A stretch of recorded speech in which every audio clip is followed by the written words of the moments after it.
മടിയിലിരുത്തി വിരലാൽ കുരിശു വരപ്പിച്ച സന്ധ്യകളും ഇളം മുട്ടിൽ കൈകൾ കൂപ്പി ഈശോയ്ക്കുമ്മ കൊടുത്തതും ഇന്നുമെന്നോർമ്മയിൽ വീണ്ടും തെളിയുന്നു. തിരിച്ചു നടക്കാൻ കൊതിക്കുന്നു, തിരിച്ചു നടക്കാൻ കൊതിക്കുന്നു.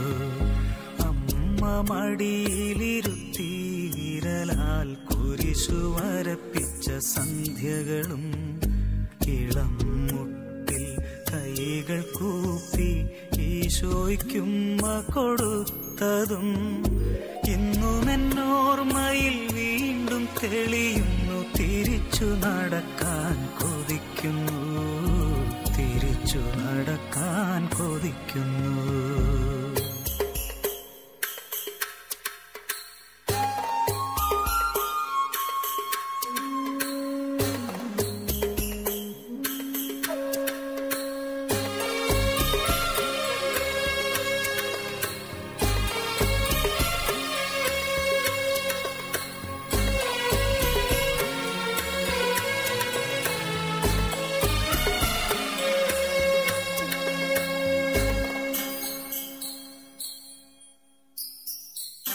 തൂവെള്ള വസ്ത്രവും മുടിയും ചാർത്തി പുലരിതൻ പൂക്കളും കൈകളിലേന്തി. തൂവെള്ള വസ്ത്രവും മുടിയും ചാർത്തി പുലരിതൻ പൂക്കളും കൈകളിലേന്തി അൾത്താര മുന്നിൽ കൈകുപ്പി നിന്ന് ആദ്യ കുർബാന തന്നോർമ്മകളും പച്ചകടാതെ മനസ്സിൽ നിറയുമ്പോൾ തിരിച്ചു നടക്കാൻ കൊതിക്കുന്നു, തിരിച്ചു നടക്കാൻ കൊതിക്കുന്നു.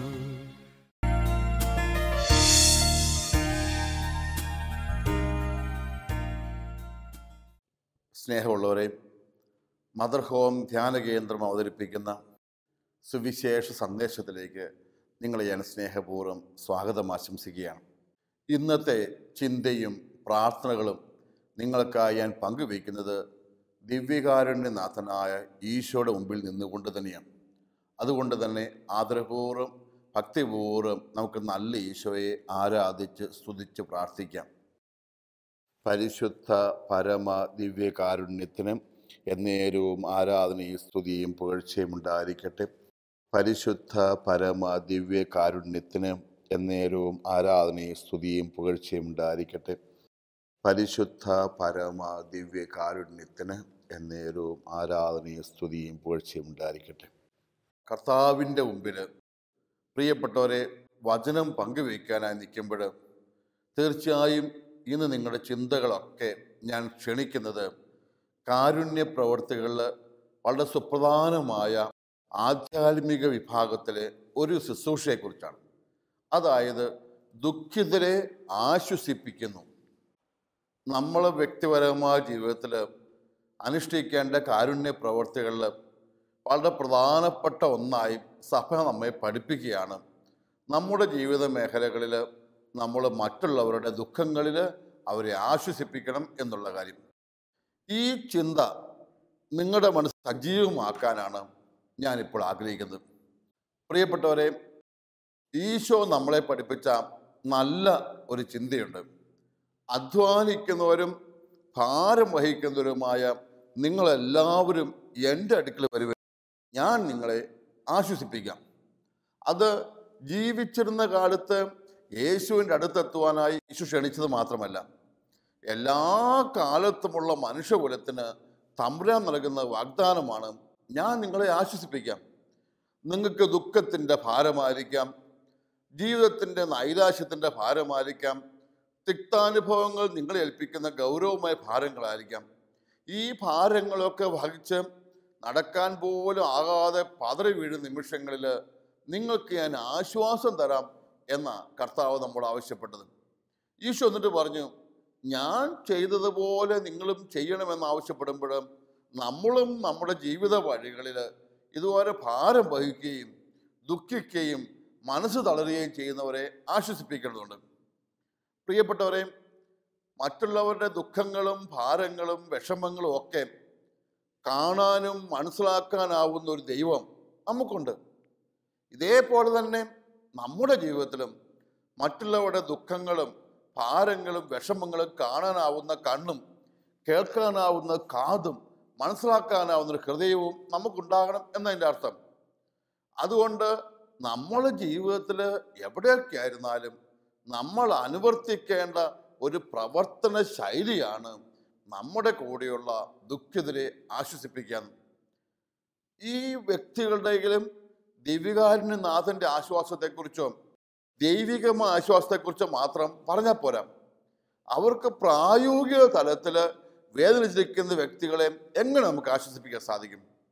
പ്രിയപ്പെട്ടവരെ, നിങ്ങളുടെ മുമ്പിലേക്ക് മറ്റുള്ളവരെ ആശ്വസിപ്പിക്കുവാനായി ഞാൻ 3-4 ചിന്തകൾ പങ്കുവയ്ക്കാം. ഒന്ന്, നിങ്ങളുടെ സമീപത്തോ നിങ്ങളുടെ കൂടെയുള്ളതോ നിങ്ങൾക്കറിയാവുന്ന ഒരാളോ വളരെയധികം വിഷമിക്കുന്നുണ്ട് എന്ന് തോന്നിക്കഴിഞ്ഞാൽ നിങ്ങൾക്ക് എന്ത് ചെയ്യാൻ സാധിക്കും? ഒന്നാമത്തത്, മാനുഷിക രീതിയിൽ ഞാൻ പറഞ്ഞു വെച്ചാൽ ഞാൻ പറയും, നിങ്ങൾ അവരുമായി എത്രയും പെട്ടെന്ന് ബന്ധപ്പെടണം. അതായത് ഒന്നെങ്കിൽ ഫോൺ ചെയ്തായിരിക്കാം, അല്ലെങ്കിൽ കത്തെഴുതിയായിരിക്കാം, അല്ല ഇപ്പോഴത്തെ നവമാധ്യമങ്ങൾ ഏതെങ്കിലും ഉപയോഗിച്ചായിരിക്കാം, അല്ലെങ്കിൽ അവരെ സന്ദർശിച്ചായിരിക്കാം. എങ്കിലും ദുഃഖം ലഘൂകരിക്കാനുള്ള ഒന്നാമത്തെ മാർഗം അവരെ സന്ദർശിക്കാം. സന്ദർശിക്കുമ്പോൾ അവർക്ക് തോന്നും, ഞാൻ ഒറ്റയ്ക്കല്ല, എന്നെ സപ്പോർട്ട് ചെയ്യാൻ ആളുകളുണ്ട്, തീർച്ചയായും എൻ്റെ ഭാരം മനസ്സിലാക്കുന്ന ആളുണ്ട്, ദുഃഖം മനസ്സിലാക്കുന്ന ആളുണ്ട്. അതുകൊണ്ട് തന്നെ അവരുടെ ഭാരം അങ്ങ് പകുതി കൊണ്ട് കുറയും. നമുക്കറിയാം, ഇരുട്ടുള്ളൊരു മുറിയിൽ ഒരു തിരി കത്തിച്ച് വെക്കുന്നൊപ്പം തന്നെ 2 തിരി കത്തിച്ച് വെച്ചാലോ ആ ഇരുട്ട് അത്രയും കൂടെ കുറഞ്ഞു. ഇതുപോലെ ഓർക്കണം, എൻ്റെ അടുത്ത് ഒരാൾ വരുമ്പോൾ എൻ്റെ മനസ്സിൽ കിട്ടുന്ന വലിയൊരു ആശ്വാസമുണ്ട്. ആ ആശ്വാസം എൻ്റെ മനസ്സിൻ്റെ വിഷമങ്ങളൊക്കെ നീക്കും. അതുകൊണ്ട് ഒന്നാമത് ഞാൻ നൽകുന്ന ചിന്ത, നിങ്ങൾ അവരുമായി ബന്ധപ്പെടാൻ നിങ്ങൾക്ക് കത്തെഴുതാം, നിങ്ങൾക്ക് അവരെ വിളിക്കാം, അല്ലെങ്കിൽ നിങ്ങൾക്ക് അവരെ സന്ദർശിക്കാം. ഇതേതെങ്കിലും വിധത്തിൽ അവരെ ആശ്വസിപ്പിക്കണം, ഒന്നാമത്തെ. രണ്ടാമതായി, നിങ്ങൾ അവരോട് സംസാരിക്കാൻ സമയം കണ്ടെത്തണം. നിങ്ങളുടെ വ്യക്തിപരമായ ജീവിതത്തിൽ ഒരാൾക്ക് വിഷമവും പ്രയാസമുണ്ടെന്ന് പറഞ്ഞാൽ നിങ്ങൾ അവിടെ ചെന്ന് അയാളെ അടുത്ത് ബന്ധപ്പെടുമ്പോൾ അവരോട് സംസാരിക്കണം, അവർ പറയുന്നതൊക്കെ കേൾക്കണം. ചിലപ്പോൾ ജീവിതത്തിൻ്റെ ഏതെങ്കിലും മേഖലകളിൽ പറ്റിക്കപ്പെട്ട വ്യക്തിയായിരിക്കാം. ഈ വ്യക്തിക്ക് ജീവിതത്തിൽ ഒരുപാട് വിഷമങ്ങളുണ്ട്. അവരെങ്ങനെ ചെയ്തല്ലോ, ഇവരെങ്ങനെ ചെയ്തല്ലോ, എന്നോടിങ്ങനെ ചെയ്തല്ലോ. ഇത് ആരെങ്കിലും ഒന്ന് കേൾക്കണ്ടേ? ചിലപ്പോഴൊക്കെ ചില ആളുകൾ ചെന്ന് കഴിയുമ്പോൾ അവരോട് കുറേ കാര്യങ്ങൾ ഉപദേശിക്കാൻ നിൽക്കുകയാണ്. ചിലപ്പോൾ പറഞ്ഞു കൊടുക്കേണ്ടി വരും. പക്ഷെ അതിനേക്കാൾ ഉപരിയായി അവർ പറയുന്നതൊക്കെ കേൾക്കാൻ നമ്മൾ തയ്യാറാണ്. അവരുടെ വിഷമങ്ങളും പരാതികളും ആവലാതികളും ഇതൊന്നും കാര്യമാത്ര പ്രസക്തമൊന്നും അല്ലെങ്കിലും കേൾക്കുമ്പോൾ തന്നെ അവരുടെ വിഷമങ്ങളും ഭാരങ്ങളും ഭയങ്ങളും പകുതിയോളം തീർന്നു കഴിയും. അതുകൊണ്ട് തന്നെ ഇന്നത്തെ കാലഘട്ടങ്ങളിൽ പലർക്കുമില്ലാത്ത നല്ല മനോഭാവത്തെ ഞാൻ ക്ഷണിക്കുക, നിങ്ങൾ അവരെ കേൾക്കാൻ തയ്യാറാണ്. പ്രത്യേകിച്ച് ഞാൻ ചിലപ്പോൾ ചിന്തിക്കും, ഈ സമൂഹത്തിൽ എല്ലാവരും ഒരുപാട് പറയുന്നവർ, കേൾക്കുന്നവർ കുറവാണ്. ചില ആളുകൾ പറയും ശുദ്ധ മണ്ടത്തരമാണെങ്കിലും അവർ കേൾക്കാൻ ആരെങ്കിലും തയ്യാറായാൽ എന്തോ ഒരു മാറ്റം ഉണ്ടാകുക. ഈയിടെ ഏതോ വ്യക്തി എനിക്ക് അയച്ചു തന്ന സന്ദേശത്തിൽ ഒരു കൊച്ചു പയ്യൻ ഒരിക്കൽ അപ്പനോട് ചോദിച്ച ഒരു ചോദ്യം എൻ്റെ മനസ്സിൽ കിടപ്പുണ്ട്. ഇവൻ പപ്പാട് ചോദിക്കുകയാണ്, നാടൻ ഗ്രാമത്തിലെ പപ്പാട്, പപ്പ ഒരു ദിവസം പണിയാൻ പോയാൽ എത്ര രൂപ കിട്ടും പപ്പ? അപ്പം പപ്പ പറഞ്ഞു, ഞാനൊരു മേസ്ത്രിയാണ്, എനിക്ക് 800 രൂപ കിട്ടും. ഇവൻ പലപ്പോഴും മനസ്സിലാക്കുന്നത് പപ്പ രാവിലെ എഴുന്നേറ്റ് ഒരു 8 മണിക്ക് മുമ്പേ പോകും. ഇവൻ രാവിലെ എഴുന്നേറ്റ് പല്ലൊക്കെ തേച്ച് പുസ്തകമൊക്കെ പഠിച്ചു വരുമ്പോഴത്തേനും പപ്പ പോയി, പപ്പയുടെ കാര്യം സംസാരിക്കാൻ പറ്റില്ല. വൈകുന്നേരം പപ്പ വരുന്നത് പണിയൊക്കെ കഴിഞ്ഞ് ഇത്തിരി കള്ളൊക്കെ കുടിച്ച് രാത്രി 9:30 പപ്പ വരുന്നത്. അപ്പോഴേക്കും ഇവൻ കിടന്ന് ഉറങ്ങിക്കാണും. അപ്പം 7ാം ക്ലാസ്സിൽ പഠിക്കുന്ന പയ്യന് ഈ പപ്പായോട് സംസാരിക്കാൻ ഒട്ടും നേരം കിട്ടുന്നില്ല. പപ്പ ഇവനോട് സംസാരിക്കാൻ നേരമില്ല. പപ്പായ്ക്ക് തിരക്കാണ്. പപ്പ പറയും, ഈ കൊച്ചിനെ വളർത്താനും വീട്ടിലെ പ്രാരാബ്ദങ്ങൾ നോക്കാൻ വേണ്ടിയിട്ടൊക്കെയാണ് ഞാനിങ്ങനെ കഷ്ടപ്പെടുന്നതെന്നൊക്കെയാണ് പപ്പ പറയുന്നത്. ഇവൻ പലപ്പോഴും ഇവൻ്റെ കുറേ വിഷമങ്ങളും സ്കൂളിലെ വിഷമങ്ങളും പ്രയാസങ്ങളും ഒക്കെ പറയണമെന്നുണ്ട്. പക്ഷേ കേൾക്കാൻ ഇരിക്കാൻ പപ്പായ്ക്ക് നേരമില്ല.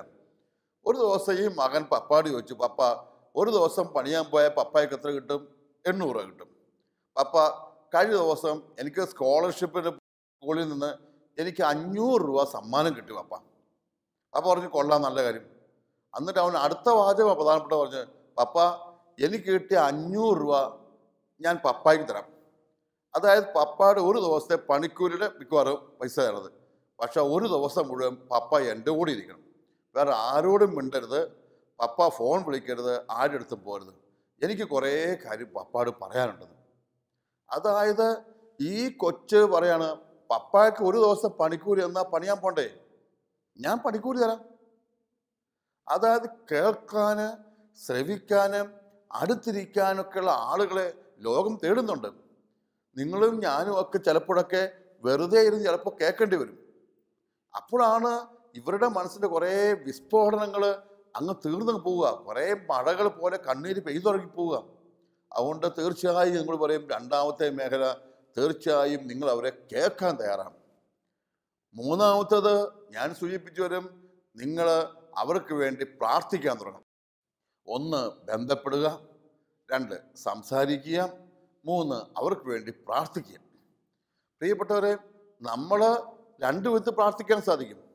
1 ദൂരെ ഇരുന്ന് അവർക്ക് വേണ്ടി പ്രാർത്ഥിക്കാം, 2 അവരുടെ അടുത്ത് എന്ന് പ്രാർത്ഥിക്കാം. പ്രാർത്ഥിക്കുമ്പോൾ നമ്മളുടെ പ്രാർത്ഥനയുടെ ശക്തി എന്നതിനെപ്പം തന്നെ ദൈവകൃപ കടന്നു വരുന്ന ഒപ്പം തന്നെ നമ്മൾ അവരുടെ അടുത്ത് നൽകുന്ന ആശ്വാസത്തിൻ്റെ സാന്നിധ്യവും ആ പ്രാർത്ഥനയ്ക്ക് വലിയൊരു ബലമാണ്. ഞാൻ ഓർക്കും, എൻ്റെ പ്രായമായ ചാച്ചന് 90 വയസ്സുള്ള കാലത്ത് അവസാന കാലഘട്ടങ്ങളിൽ രോഗമായി ഞങ്ങളുടെ അടുത്തുള്ള പരിയാരം മെഡിക്കൽ കോളേജിൽ കിടക്കുക. വളരെ അപകടസ്ഥിതിയിൽ ക്ഷീണത്തിലിരിക്കുമ്പോൾ ഒരു ദിവസം അന്ന് എൻ്റെ രൂപതാധ്യക്ഷനായിരുന്ന ജോർജ് വലിമറ്റം പിതാവ് പറഞ്ഞു, പിതാവ് ഈ വഴിക്ക് കടന്നു പോയപ്പോൾ എൻ്റെ ചാച്ചനെ കാണാൻ വേണ്ടി ICU കയറി വന്നു.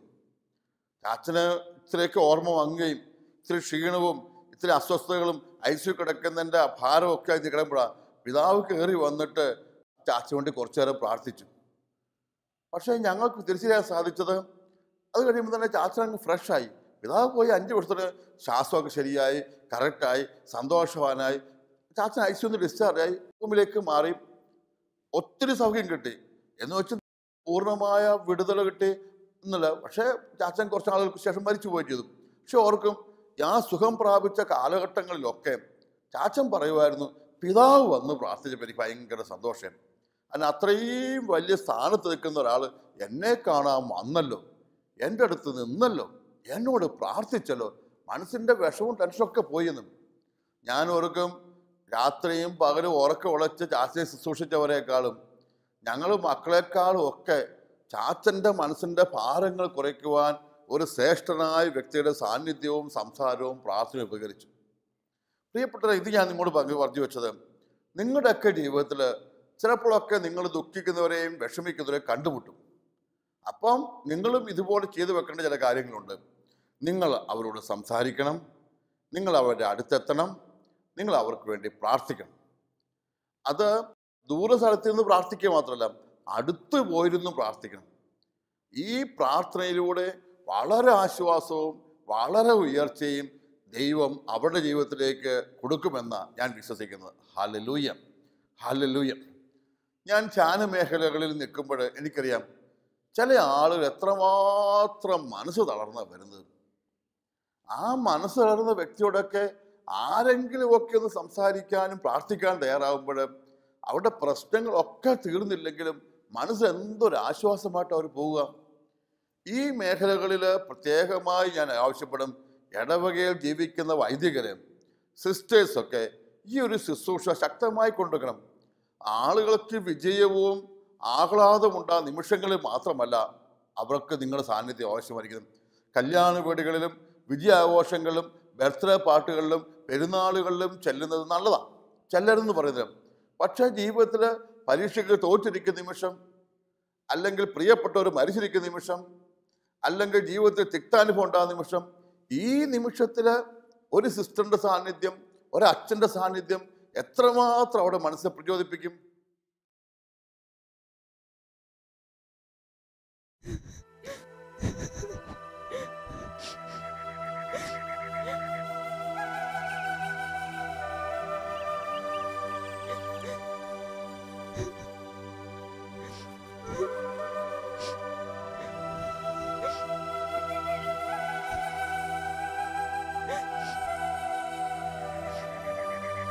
മോളെ, ആലീസേ, മോളെ,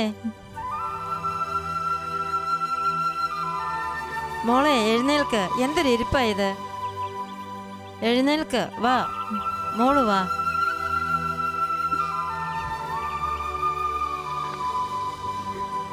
മോളെ, റജി നമ്മളെ വിട്ടുപിരിഞ്ഞിട്ട് ഇപ്പോൾ 2 ആഴ്ചയായില്ലേ? മോളിങ്ങനെ സങ്കടപ്പെട്ടുകൊണ്ടിരുന്നാൽ എങ്ങനെയാ മോളെ? മോളെ, ദൈവം ഒന്നും കാണാതിരിക്കില്ല. റജി നല്ലൊരു പയ്യനായിരുന്നു. അതുകൊണ്ട് തന്നെ അവൻ സ്വർഗത്തിലായിരിക്കുമെന്ന് എനിക്ക് ഉറപ്പാ. മോൾക്കും മോളുടെ കുഞ്ഞിനും വേണ്ടി പ്രാർത്ഥിക്കാൻ റജി ദൈവസന്നിധിയിലുണ്ട്. മോളെ, ആയുസിന്റെ കണക്ക് പുസ്തകം നമ്മുടെ കയ്യിലല്ല. ദൈവം വിളിച്ചാൽ പോകാതിരിക്കാൻ പറ്റില്ല മോളെ. ജീവിതത്തിൽ ഒറ്റയ്ക്കാകുമ്പോൾ ദൈവം കൂടെ ഉണ്ടാവും മോളെ. ബാ. ഈ ലോകത്ത് ഒത്തിരി ആളുകൾ ദുഃഖം അനുഭവിക്കുന്നവരുണ്ട്. പല കാരണങ്ങളായിരിക്കും. ദൈവം കൂടെ നടക്കുന്നവനാ. കർത്താവിന്റെ മക്കളെ അവിടെ ഒരു നാളും ഉപേക്ഷിക്കുകയില്ല. മോളെ, ഒരിടത്ത് ഒരു മനുഷ്യനുണ്ടായിരുന്നു. ഒത്തിരി സന്തോഷമായി ജീവിച്ചയാൾ. അങ്ങനെ ഇരിക്കെ ഒരു രാത്രിയിൽ അയാൾ ഒരു സ്വപ്നം കണ്ടു. താൻ നടക്കുമ്പോൾ തൻ്റെ കരം പിടിച്ച് കൂടെ നടക്കുന്ന ഒരാൾ. അത് ദൈവമാണെന്ന് അയാൾക്ക് മനസ്സിലായി. ഉറക്കമുണർന്ന അയാൾ ഒത്തിരി സന്തോഷനായി ജീവിച്ചു. ഏറെ നാളുകൾക്ക് ശേഷം ഒരു ആക്സിഡന്റിൽ അയാളുടെ ഭാര്യയും മകനും മരിച്ചു. ബിസിനസ് തകർന്നു. ഒത്തിരി നിരാശയിലും ദുഃഖത്തിലുമായ ആ മനുഷ്യൻ അങ്ങനെ ഇരിക്കെ ഒരു രാത്രിയിൽ അയാൾ വീണ്ടും ഒരു സ്വപ്നം കണ്ടു. താൻ നടക്കുമ്പോൾ 2 കാൽപാദങ്ങൾ മാത്രം. നേരത്തെ കണ്ട 4 കാൽപാദങ്ങൾ ഇപ്പോഴില്ല. 2 കാൽപാദങ്ങൾ മാത്രം. ആ മനുഷ്യൻ ഞെട്ടിയുണർന്നു. ഇല്ല, ദൈവവും എന്നെ കൈവിട്ടു. ഞാൻ ഒറ്റയ്ക്കാ. അയാൾ ഒത്തിരി കരഞ്ഞു. ഉറക്കം ആ മനുഷ്യന്റെ ജീവിതത്തിൽ നഷ്ടപ്പെട്ടു. ജീവിതം അവസാനിപ്പിക്കാൻ ശ്രമിച്ചു. നിരാശയുടെ നാളുകൾ, ഒറ്റപ്പെട്ട അവസ്ഥ. ഉറക്കമില്ലാത്ത നാളുകളിലെ ഏതോ ഒരു രാത്രിയിൽ അയാൾ വീണ്ടും ഒരു സ്വപ്നം കണ്ടു. മോൾ ഇരുന്നേ.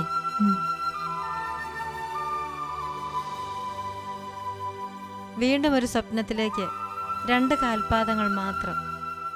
ദൈവം അയാളുടെ സ്വപ്നത്തിൽ പ്രത്യക്ഷപ്പെട്ടു. മോനെ, നിന്റെ സന്തോഷങ്ങളിൽ ഞാൻ നിന്റെ കൂടെ നടക്കുന്ന ദൈവമാണ്. പക്ഷേ നിന്റെ സങ്കടങ്ങളിൽ ഞാൻ നിന്റെ കരങ്ങളിൽ എടുത്തു നടക്കുന്ന ദൈവമാണ്. ഒരു കൊച്ചു കുഞ്ഞിനെ പോലെ തന്നെ എടുത്തു നടക്കുന്ന ദൈവത്തെ അയാൾ കണ്ടു. മോളെ, നമ്മുടെ സന്തോഷങ്ങളിൽ ദൈവം കൂടെ നടക്കുമെങ്കിൽ നമ്മുടെ സങ്കടങ്ങളിൽ അവിടുത്തെ കരങ്ങളിലാണ് നാം. അത്ര ഇഷ്ടമാ ദൈവത്തിന് നമ്മളെ. എൻ്റെ കുഞ്ഞ് എന്തിനാ കരയുന്നേ? ദൈവത്തിൻ്റെ കരങ്ങളിലല്ലേ മോളെ നീയ്? ഒന്ന് ആലോചിച്ച് നോക്കിയേ. തമ്പുരാന്റെ കരങ്ങളിലിരിക്കാനുള്ള ഭാഗ്യം അതല്ലേ നിനക്ക് കിട്ടിയിരിക്കുന്നത്? മോള് വന്നേ. ഇനി തമ്പുരാന്റെ പൊന്നോമനായി നല്ല മിടുക്കി കുട്ടിയായി ജീവിച്ചോണം. സങ്കടവും ദുഃഖവും ഒന്നും വേണ്ട. എൻ്റെ മോളെ, തമ്പുരാന്റെ കരങ്ങളല്ലേ മോളെ നീയെ, പിന്നെ എന്തിനാ സങ്കടം? വന്നേ.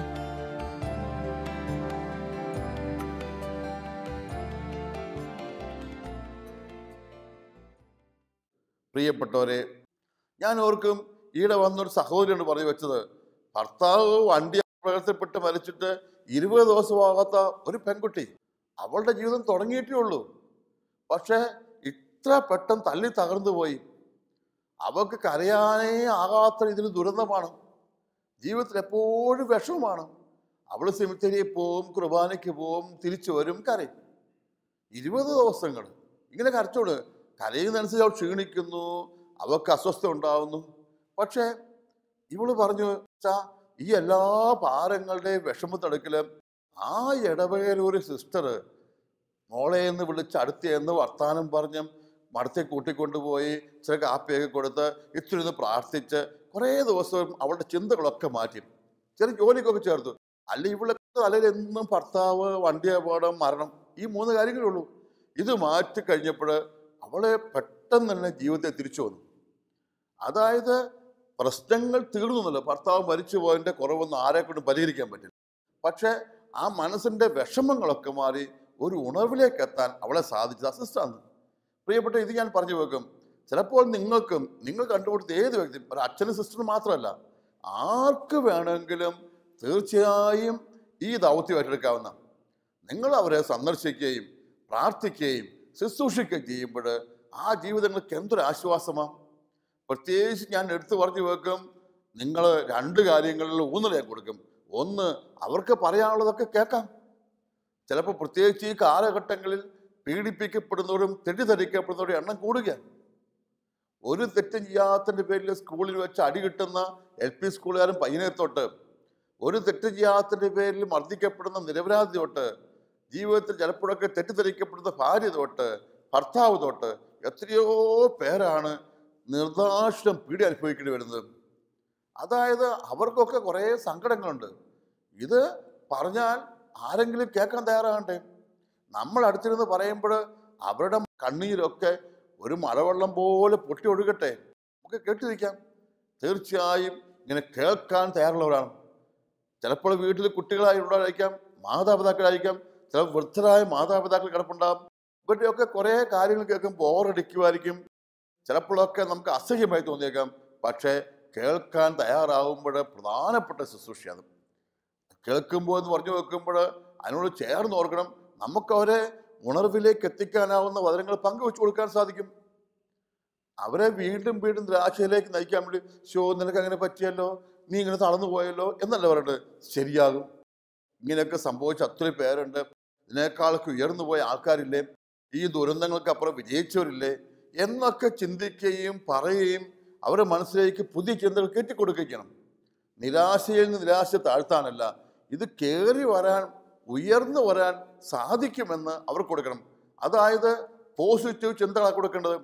നമ്മുടെ ജീവിതത്തിലെ കണ്ണുനീരും പരാജയങ്ങളും വിഷമങ്ങളും പറഞ്ഞു വെച്ച് അവരെ കുറേ കൂടെ സങ്കടപ്പെടുത്തുകയല്ല, മറിച്ച് പറയാം, എനിക്ക് ഇത്രയും വിഷമവും പ്രയാസവും, ഞാനിങ്ങനെ ഉയർന്നില്ലേ, ഞാൻ വളർന്നില്ലേ, അല്ലെങ്കിൽ ജീവിതത്തിൽ മാറ്റം വരുത്തില്ലേ, ഇതുപോലെ നിനക്കാവും എന്നുള്ള പ്രചോദനാത്മകമായ ചിന്തകൾ കൊടുത്ത് മനസ്സിന് ഉണർത്താൻ സാധിക്കണം.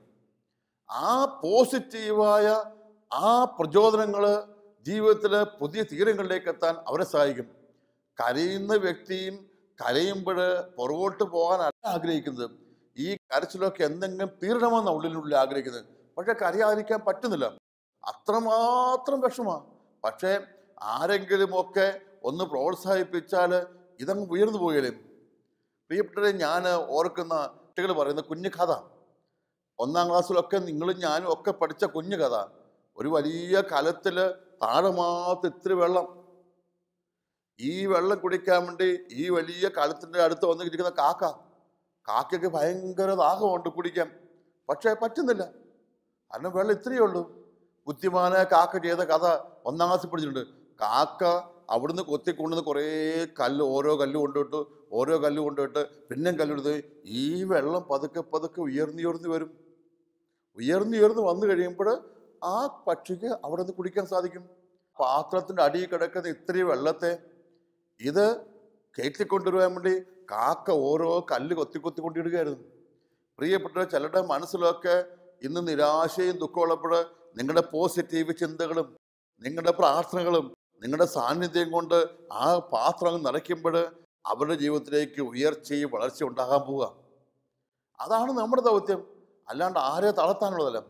അതിന് ഏറ്റവും നമുക്കറിയാം, നമ്മുടെ മാനുഷികമായ കഴിവുകൾക്കൊക്കെ ഒരു പരിധിവരെ വിജയ സാധ്യതയുള്ളൂ. ഏത് കൗൺസിലറും ഏത് നല്ല പ്രസംഗകനും ഏത് നല്ല ഉപദേശകനും ചില നിമിഷങ്ങളിൽ പരാജയപ്പെട്ടു പോയേക്കാം. ആ നേരത്ത് നമുക്ക് ആശ്രയിക്കാവുന്ന അഭയശിലയാണ് ദൈവത്തിൻ്റെ സാന്നിധ്യം. ആ ദൈവത്തിൻ്റെ സാന്നിധ്യത്തിലേക്ക് ആളുകളെ കൊണ്ടുവരണം. അവർക്ക് വേണ്ടി പ്രാർത്ഥിക്കുമ്പോൾ ദൈവ സാന്നിധ്യത്തിൽ അവരെ കൊണ്ടുവരിക. നമുക്ക് തീർക്കാനാവാത്ത പ്രശ്നങ്ങളൊക്കെ തീർക്കാൻ കർത്താവിന് സാധിക്കും. അതുകൊണ്ടാണ് ഞാൻ സൂചിപ്പിച്ച് വെച്ചത്, വിഷമവും പ്രയാസമുള്ള ആളുകളെ നിങ്ങൾ തീർച്ചയായും പ്രാർത്ഥിക്കണം. പ്രാർത്ഥിക്കുക മാത്രമല്ല, അവർക്ക് അടുത്തിരുന്ന് പ്രാർത്ഥിക്കണം, അവിടെ തലയൊക്കെ വെച്ച് പ്രാർത്ഥിക്കും. മാത്രമല്ല അവരെ പള്ളിയിലേക്കൊക്കെ കൊണ്ടുവരണം. ഞാൻ കഴിഞ്ഞ ദിവസങ്ങളിൽ കുഞ്ഞുങ്ങൾ അപകടത്തിൽപ്പെട്ട് മരിച്ചുപോയ ഒരു ഭാര്യയും ഭർത്താവിനെയും കണ്ടു. ഇപ്പോഴും കരച്ചു തീർന്നിട്ടില്ല. ഞാൻ അവരെ സ്നേഹപൂർവ്വം പ്രാർത്ഥിച്ചും പ്രേരിപ്പിച്ചും ധ്യാനത്തിലാണ് ക്ഷണിച്ചത്. ഞാൻ പറഞ്ഞു, ആരൊക്കെ എന്തൊക്കെ ആശ്വാസമൊക്കെ പറഞ്ഞാലും നിങ്ങളുടെ മനസ്സ് തൃപ്തമാകുകയില്ല. നിങ്ങൾ കൊച്ചിനെ ഓർത്തുകൊണ്ടിരിക്കും. നിങ്ങൾ വന്നൊരു ധ്യാനം കൂടെ. അവരെ നിർബന്ധിച്ച് കൊണ്ടുവന്ന് ധ്യാനം കൂടി. ധ്യാനത്തിൻ്റെ 4-5 ദിവസങ്ങളിൽ പുതിയ പാട്ടുകൾ, പ്രസംഗങ്ങൾ, ശുശ്രൂഷകൾ, കൗൺസിലിങ്. ഇവിടെ ചിന്തയിൽ നിന്ന് ആ മരണവും യാഥാർത്ഥ്യം വിട്ടുപോയി. ധ്യാനം കഴിയുമ്പം അവരെത്രമാത്രം ഫ്രഷായ പോയെന്ന് എനിക്കറിയാം. കാരണം അവരെ പ്രശ്നങ്ങൾ തീർത്തത് തമ്പുരാൻ തന്നെയാണ്. വിശുദ്ധ കുർബാനയുടെ മുമ്പിൽ നിന്ന് പ്രാർത്ഥിക്കുമ്പോൾ, ദൈവ സാന്നിധ്യത്തിൽ വ്യാപരിക്കുമ്പോൾ തന്നെ നമ്മുടെ വിഷമങ്ങൾ അങ്ങ് തീരും. പ്രിയപ്പെട്ടവരെ, നമ്മൾ മീൻ വിൽക്കുന്ന മാർക്കറ്റിൽ പോയിരുന്ന അറിയാണ്ട് നമ്മുടെ ഉടുപ്പിൽ മീനിൻ്റെ മണം വരും. അതേ സമയത്ത് പെർഫ്യൂം വിൽക്കുന്ന കടയിൽ പോയി നോക്കിയേ, നമ്മൾ മേടിച്ചില്ലെങ്കിലും ഉടുപ്പായിട്ട് സുഗന്ധം വരും. നിങ്ങൾ ദൈവ സാന്നിധ്യത്തിലേക്ക് വന്ന് നിൽക്കുമ്പോൾ അതിൽ തന്നെ നിങ്ങളുടെ ദുഃഖങ്ങൾ തീരും. അതുകൊണ്ടാണ് ജീവിതത്തിലൊക്കെ ആത്മീയമ വളരുന്നവരൊക്കെ പറഞ്ഞു വെക്കുന്നത്, ദിവ്യകാരുണ്യനാഥൻ്റെ മുമ്പിലും ദൈവ സാന്നിധ്യത്തിലും എൻ്റെ പ്രശ്നങ്ങൾ തീർന്നു. ധ്യാനത്തിൽ വരുന്ന എത്രയോ ആളുകളാണ് വലിയ ആശ്വാസം കിട്ടി, വലിയ സന്തോഷം കിട്ടി എന്ന് പറഞ്ഞു പോകുന്നത്. സന്തോഷം ഇവിടെ വിൽക്കുന്നുണ്ടായിരുന്നില്ല, മറിച്ച് പ്രാർത്ഥിക്കുന്ന നിമിഷങ്ങളിൽ അവരുടെ ദുഃഖങ്ങളൊക്കെ മാറിപ്പോകും. ഞാനിങ്ങനെ ഓർക്കും, ഒരു പെട്രോള് ഒരു പാത്രത്തിൽ വെച്ചിട്ട് അത് തുറന്നു വെച്ചാൽ മതി, വെറുതെ തുറന്നു വെച്ചാൽ പോലും അത് ആവിയായിപ്പോയിക്കൊള്ളും. ദൈവ സാന്നിധ്യത്തിൻ്റെ ചൂടും ചൂരുമുള്ള നിമിഷങ്ങളിൽ നിങ്ങളുടെ മനസ്സിൻ്റെ എല്ലാ ദുഃഖങ്ങളും ആവിയായിപ്പോകും. അത് നിങ്ങൾ മനസ്സിലാക്കേണ്ട പാഠം. അതുകൊണ്ട് പ്രിയപ്പെട്ടവരെ, നമ്മുടെ വ്യക്തിപരമായ ജീവിതത്തിൽ നമ്മൾ ഓരോരുത്തരും ഏറ്റെടുക്കേണ്ട ഈ ദൗത്യമേതും ദുഃഖരെ ആശ്വസിപ്പിക്കണം. അതിനുവേണ്ടി സമയം കണ്ടെത്തണം, അതിനുവേണ്ടി കഴിവ് കണ്ടെത്തണം. ഇത്രയും ശുശ്രൂഷ ചെയ്യുന്നവരൊക്കെ പ്രോത്സാഹിപ്പിക്കുന്നു. പ്രത്യേകിച്ച് അജപാലകരായ വൈദികരും സിസ്റ്റേഴ്സും ശുശ്രൂഷകരും നേതാക്കന്മാരും ഒക്കെ ഈ ശുശ്രൂഷ വളരെ കരുണയോടെ ഈ കാലഘട്ടം അനുഷ്ഠിക്കണം. നമ്മൾ കർക്കശക്കാരും ഗൗരവക്കാരും എല്ലായ്പ്പോഴും ജഡ്ജിമാരും വിധികർത്താക്കളും മാത്രമല്ല, കാരുണ്യത്തോടെ മറ്റുള്ളവരെ ആശ്വസിപ്പിക്കാനും അവർക്ക് വേണ്ടി പ്രാർത്ഥിക്കുന്നവരുമായിരുന്നു. അതിനുള്ള വലിയൊരു അഭിഷേകവും നമുക്ക് കിട്ടാൻ വേണ്ടി പ്രാർത്ഥിക്കാം. ദിവ്യകാരുണ്യത്തിൽ വസിക്കുന്ന നല്ല ഈശോയെ, നിന്റെ പക്കലേക്ക് ലോകത്ത് ദുഃഖത്തിലും നിരാശയിലും സങ്കടങ്ങളിലുമായിരിക്കുന്ന ആയിരക്കണക്കിന് ആളുകളെ ഞാൻ ഓർക്കുന്നു. പ്രിയപ്പെട്ടവർ വേർപാട് പോലെ ദുഃഖിക്കുന്നവർ, പരീക്ഷകളിൽ തോറ്റതിൻ്റെ പോലെ ദുഃഖിക്കുന്നവർ, ജോലിയിൽ ഉയർച്ച കിട്ടാതെയും ജോലി നഷ്ടപ്പെട്ടവർ വിഷമിക്കുന്നവർ, കടബാധകളാൽ മനസ്സ് തളർന്നിരിക്കുന്നവർ, പ്രിയപ്പെട്ടവരുടെ വേർപിരിയൽ മൂലം അസ്വസ്ഥത അനുഭവിക്കുന്നവർ, എല്ലാവരും മുമ്പിലേക്ക് സമർപ്പിക്കുന്നു. ദൈവമേ, നിന്റെ ആശ്വാസവും ശക്തിയും അവരുടെ മേൽ നീ വർഷിക്കണമേ. നീ അവിടെ കണ്ണുനീരും വേദനകളും എല്ലാം ഏറ്റെടുക്കണമേ. നീ എല്ലാവരെയും ആശ്വസിപ്പിക്കുന്ന കർത്താവാണല്ലോ. ഇപ്പോൾ പരിശുദ്ധാത്മാവിൻ്റെ ശക്തിയാൽ എല്ലാ ദുഃഖിക്കുന്നവരുടെയും ദുഃഖങ്ങളെ മാറ്റുവാൻ അങ്ങയുടെ തൂമഞ്ഞ് പോലുള്ള സ്നേഹം പെയ്തിറങ്ങാൻ വേണ്ടി ഞാൻ പ്രാർത്ഥിക്കുന്നു. കർത്താവായ ദൈവമേ, ഈ ദൗത്യം നിർവഹിക്കാൻ വിളിക്കപ്പെട്ടിരിക്കുന്ന മുഴുവൻ ശുശ്രൂഷകർക്ക് വേണ്ടി പ്രാർത്ഥിക്കുന്നു. അജപാലന ശുശ്രൂഷ ഏർപ്പെട്ടിരിക്കുന്ന മുഴുവൻ ദൈവമക്കളും ഈ കാരുണ്യത്തിൻ്റെ കൂദാശയിലെ ഈ ശുശ്രൂഷ ഏറ്റവും ശക്തമായി അനുഷ്ഠിക്കട്ടെ. നാഥ, ഞങ്ങൾ ഓരോരുത്തരും തന്നെ ഞങ്ങളുടെ കൂടെയുള്ളവരെ ആശ്വസിപ്പിക്കുവാനും അവരെ സന്ദർശിക്കുവാനും അവർക്ക് വേണ്ടി പ്രാർത്ഥിക്കുവാനും തിരഞ്ഞെടുക്കപ്പെട്ടവരാണെന്ന് ബോധ്യം ഞങ്ങൾക്ക് നൽകണമേ. ഞങ്ങളെ ശക്തിപ്പെടുത്തുകയും അനുഗ്രഹിക്കുകയും ചെയ്യണമേ. പരിശുദ്ധനായ തമ്പുരാനെയും നിൻ്റെ മുമ്പിലേക്ക് ഞങ്ങളെ തന്നെ സമർപ്പിച്ച് നിൻ്റെ ശക്തിക്കും ബലത്തിനുമായി ഞങ്ങൾ ആഗ്രഹിക്കുന്നു. നിത്യം പിതാവും പുത്രനും പരിശുദ്ധാത്മാവുമായ സർവേശ്വര. ആമേൻ.